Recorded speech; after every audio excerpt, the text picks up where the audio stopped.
Well, welcome to another Wednesday's Word. I'm going through the book of 2 Samuel right now, and I'm wondering what happened to David. It starts with a time when he doesn't go to war. All the kings are at war, but David's on his couch. Soon he's looking at Bathsheba, sleeping with her, killing her husband, and it doesn't stop there.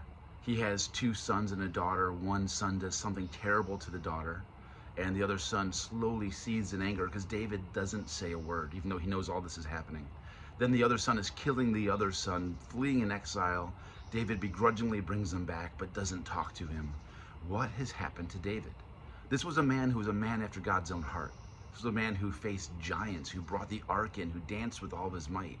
And now it's like he's given up. And I don't think it's just David. I know many people who face this as they get older in life, where a few mistakes, maybe one big mistake like David made, or one intentional thing, I don't think it was a mistake, but one thing or a series of things kicks us off our track and we just don't build up that momentum.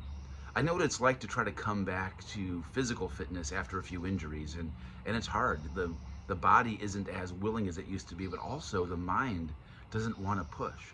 There's a mental toughness about fitness that says, okay, not just get through the sore knees, but also force yourself to do something that's unpleasant. I wonder if that's a little bit like what's going on in David, where he's fallen off the track. He needs to go to physical and spiritual rehabilitation, but he just doesn't have the momentum internally. He doesn't have that spiritual drive or passion anymore. So many people in America, not even in the church, but just in general, they're facing their older years and just dialing it in, phoning it in, deciding to settle and coast through those last years when God has so much more. God has so much more for all of us, whatever stage of life we're in. Because this isn't just older people. I know younger people who've hit some anxiety or depression and then just given up on their dreams, who feel like they've been off track because the family went through some hard times and they just can't rebuild that momentum. Here's the thing about God.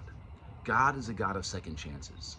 He's a God who always is willing to give us that new energy, that new heart. You might not have the same physical capabilities you had when you were young, but think about all the Psalms where it says that you will run with the legs of a younger person. You will run and not grow weary, of not walk and not grow faint, have wings like eagles. That's what God is promising us. I think of another older person in the Bible, Caleb. And I've talked about this a few months ago, I think, but as in his 80s, he's still as strong as he ever was, and he's looking at the mountains where the giants lived. And he said, if I could have one last challenge, I'd want to take on those giants. So different than David, who's saying, if I fought my giants in my youth, and now I'm just going to rest on my laurels. So my encouragement to you, whatever stage of life you're in, is to ask God, what would you give me energy for today? If I have one more battle in me, God, what would it be? Would it be to bring that kid to faith, to pray them into faith, to pray for this church, to do something in this nation, to pray or serve at a local school? What is it that God could give you strength for and say, I'm not done. I'm not giving up. I'm not going to rest. I'm not going to sit idly back and watch my family and the world fall apart like David did. I'm going to ask God to help me step back up. All right, that's all I've got for you. Talk to you next week.